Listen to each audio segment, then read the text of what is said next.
Mais merci énormément pour les témoignages de ce matin. Du, du pouf, du fou, puis du plouc. Parce que, parce que je trouve que ça a débouché sur quelque chose de tellement important, de tellement grand. De, de ne pas vouloir se saisir de quelque chose. Hein, c'est ça, en fait, c'était ça le message de vos messages ce matin. Puis en fait, c'est aussi ce que tu as vécu en voulant te saisir de ça. T'es comme resté coincé avec. Et, euh, et je trouve que ça l'amène sur un sujet, ce que tu as vécu, c'est absolument fabuleux. Parce que j'ai l'impression, en fait, que tu as comme canalisé tout ça pour le vivre, toi. Merci. Vous pouvez la remercier. C'est tellement un sujet important de... Puis ce qui sortait de ce que tu as vécu, moi, je trouve que c'est absolument extraordinaire. C'est pas un sujet qu'on a abordé souvent, cette idée, cette illusion que les autres vont nous sauver.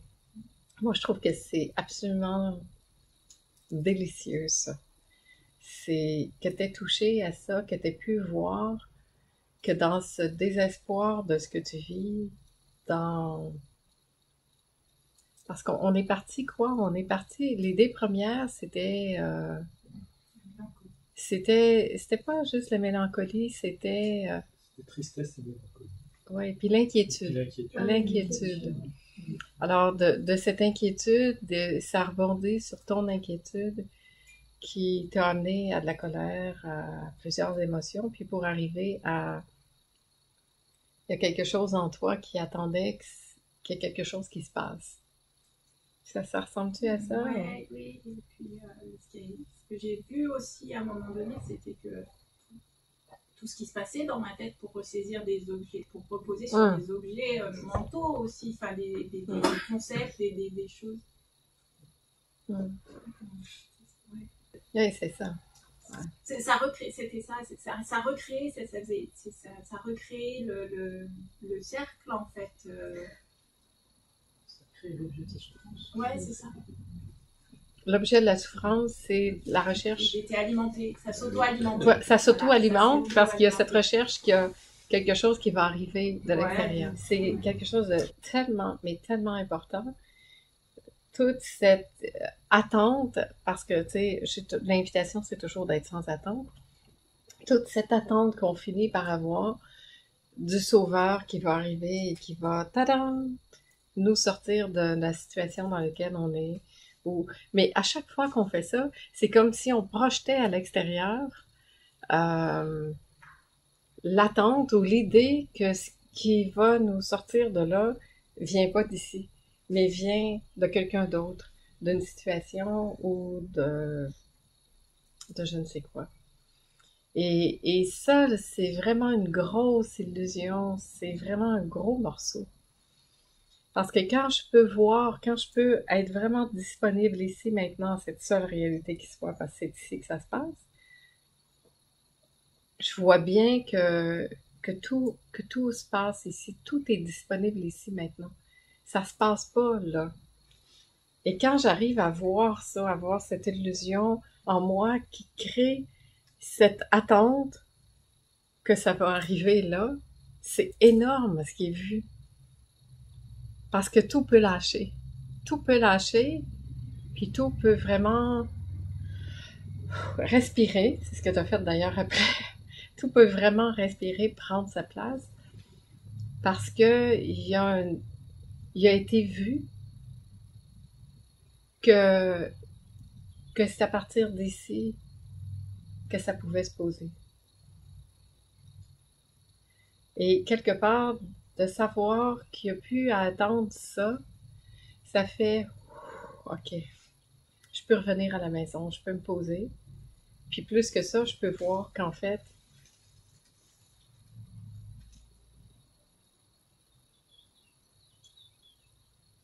j'allais dire peut-être que ça n'a jamais existé, c'est peut-être un peu gros dans un premier temps. Mais que toute cette histoire que j'ai montée en épingle, dans laquelle que j'ai nourri, que j'ai alimenté, que j'ai auto-alimenté dans toutes ces créations, de me dire, ben, il va bien avoir une solution quelque part, il va bien arriver quelque chose. Que je me suis maintenue dans cet espace d'attente inconsciente, de cette fameuse idée du sauveur pour qui va arriver et qui va nous sauver. Et il n'y en a pas de sauveur. Il n'y en a pas. Il n'y a rien à attendre. Il y a à se poser ici, maintenant, dans cette disponibilité. Et de là, ici, à la maison, peut apparaître tout autre possible. Mais tout ce dont cette difficulté ou ce problème, je ne sais pas, face auquel tu es, il ne pouvait pas être vu de façon claire et juste en étant mis à l'extérieur. Mais maintenant qu'il est revenu ici à la maison, que tu peux vraiment te poser avec ça, puis faire confiance à ce flot de vie-là qui te traverse, c'est comme la beauté de ça, c'est de voir comment ça se dégage, comment ça va se dégager ici. Puis comment en même temps ça t'a permis cette reprise de pouvoir en toi, d'énergie qui revient ici à la maison. Pouvoir étant un mot que j'utilise rarement, mais que je trouvais très approprié pour toi. Mais en fait, de retrouver ce vécu qui me traverse, de retrouver cette connexion à ce qui vit en moi, à ce vivant qui m'habite, qui me porte, qui me... Et puis, à partir de ce moment-là, quand ça se passe là, c'est là qu'on devient libre. Parce que peu importe ce qui va se passer, parce que peut-être qu'il n'y a rien à l'extérieur qui va changer, mais toi, tu seras plus à la même place. Puis à partir de cet espace-là, en toi, tu vas être comme beaucoup plus posé, tranquille. Mais surtout, ne jamais oublier que c'est là que ça se passe. C'est ça l'importance de rester à la maison. Parce que tant que je mets le tort, la faute sur les autres, sur des situations extérieures, ben, il n'y a pas d'issue, parce que c'est pas à l'extérieur que ça se passe. Il n'y a pas d'issue à trouver non plus. Il va avoir que tout se passe ici maintenant, dans cette seule réalité qui soit. C'est pas ailleurs que ça se passe.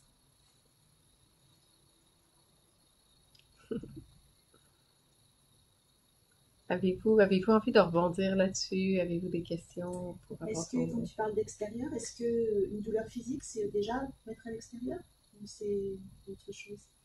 Je sais pas. Je sais pas trop comment répondre à ça. C'est pas assez précis. Je sais pas. Peux-tu préciser plus? C'est-à-dire une somatisation, par exemple? Le fait que ça va Oui, fait mal à voilà, c'est ça. Finalement, je sais pas, je me bloque le dos. Il y a ce que tu disais tout à l'heure, quand j'aurai plus mal au dos, ça ira mieux. Oui, ok, dans ce sens-là, oui. C'est mettre encore à l'extérieur, d'aller voir justement ce qui se passe. Ben oui, juste respirer avec ça, laisser ça respirer. Sans chercher le pourquoi du comment, mais chercher plus à voir, puis à laisser cette zone du corps respirer, puis voir qu'est-ce qui se passe quand je laisse cette zone de mon corps respirer. Ça veut pas dire que le mal va partir, mais je serai pas en train de faire une histoire à partir de ça. C'est tout. Parce qu'après, le corps, il fait ce qu'il a à faire et il fait sa vie de corps. Et on a eu tendance beaucoup à vouloir expliquer le pourquoi du comment, de où ça vient, de quand, de quoi, là. Et on s'est un peu perdu là-dedans aussi parce que ça amène énormément de culpabilité et de jugement. Puis ça nous guérit pas, ça. Hein? Quand il y a cette culpabilité et de jugement, ça nous enferme encore plus dans qu'est-ce que j'ai fait, je comprends rien, j'y arrive pas. Et ça veut pas dire de pas non plus la regarder, puis c'est pas ok. Mais revenir à la maison, voir qu'est-ce qui est là, respirer avec ça, pas vouloir être contre, et juste voir que le corps, il fait ce qu'il a à faire, et il sait qu'est-ce qu'il fait, le corps. Mon corps, là, il est intelligent. Il a sa propre intelligence, puis il sait qu'est-ce qu'il est en train de faire. Même si, en ce moment, il semble faire n'importe quoi, il sait qu'est-ce qu'il fait. Et moi, je peux juste dire, OK, c'est parfait, fais ce que tu as à faire, j'ai confiance en toi. Même si moi, je ne sais pas. Mais je vais t'accompagner là-dedans, je vais faire en sorte d'être avec, de ne pas être contre, de ne pas vouloir que ce soit autrement, de ne pas juste accompagner avec bienveillance et amour ce qui est là. Tu sais, quand on a mal, on n'a pas besoin d'ajouter des histoires par-dessus, c'est déjà assez douloureux d'avoir mal, sans ajouter des trucs par-dessus ça, puis mettre des tonnes de culpabilité, puis d'histoires qui existent même pas. Merci. Finalement, ça montre vraiment que chaque fois que je veux me saisir de quelque chose, je le rigidifie. Chaque fois que je veux me saisir de quelque chose, je vois mon poing qui se ferme. Et chaque fois que je vais le saisir, je l'attrape, puis je l'arrête. J'arrête le mouvement de la vie qui, lui, finalement, est toujours là en train de jaillir. Alors, quand je vois que je suis en train de faire ça, ce mouvement de saisie, peut-être que l'invitation, c'est d'aller le plus rapidement possible à accompagner ça, à être avec ce qui est là, que ce soit une joie, une surprise, une douleur, ou peu importe. Être avec ce qui est là. Parce que sinon, soit ça saisit, soit c'est contre, soit ça résiste, soit ça commence à se raconter une histoire, et puis ça s'arrête jamais finalement. Et c'est là que je peux dire c'est si simple. C'est si simple quand cette nouvelle habitude ou ce réflexe vient à être avec plutôt que d'essayer d'aller contre. Parce que dans ce avec ce qui est, ça lâche.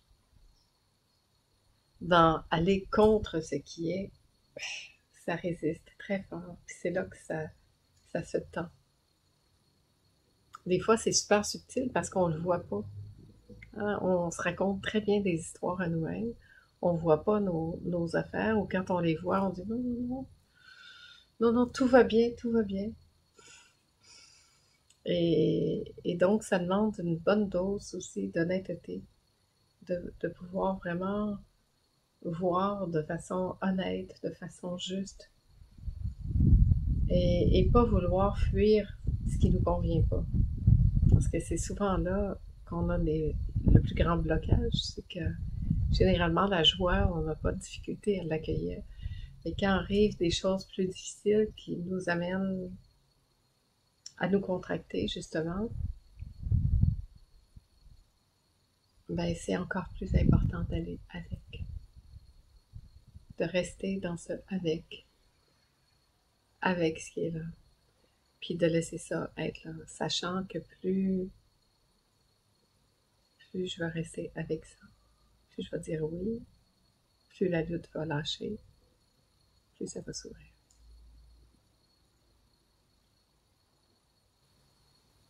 Et c'est comme si l'amour rencontrait l'amour, puis il voit qu'il s'est jamais quitté, en fait.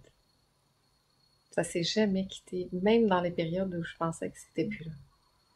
Même quand je pensais que ça existait plus, même quand j'y croyais plus, c'était là pareil. Parce que l'amour, ça n'a rien à voir avec quelqu'un à l'extérieur. Ça n'a rien à voir avec des moments de notre vie où c'est ce qui nous porte. On est porté par ça, on est vécu par ça. C'est ce qui est là. Et c'est vrai que quand on a projeté cet amour dans une relation, et que cette relation se termine, c'est comme il y a un moment où il y a, mais je suis qui moi? C'est comme si je me suis tellement identifiée à ça, j'ai tellement vécu à travers ça. Dans le langage de psychologie, on va dire je me suis oubliée. Mais qui a oublié qui? Bon, bref. J'ai oublié qui j'étais, j'ai oublié de m'occuper de moi. Puis effectivement, plus on avance en âge, moi je trouve plus j'avance, plus, plus je me sens libre de ça. Plus je sens que plus j'aime ma vie en fait. Mais je pense que ça s'est rencontré aussi. Puis c'est tellement plein, c'est tellement... je sais même pas comment le nommer.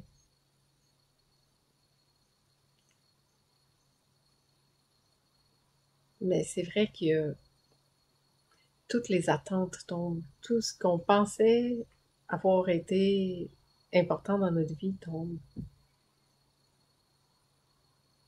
Pourtant, il n'y a rien qui a changé. Mais il y a cette rencontre du ici maintenant, de cet intime qui est comme le grand coup de foudre qu'on a attendu toute notre vie. Mais il dépend pas de personne d'autre. C'est une espèce de coup de foudre. Ça, c'est...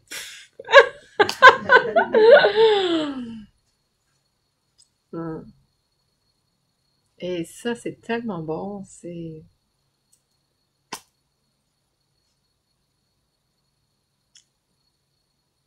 ça. C'est ça. Mon fameux, c'est ça.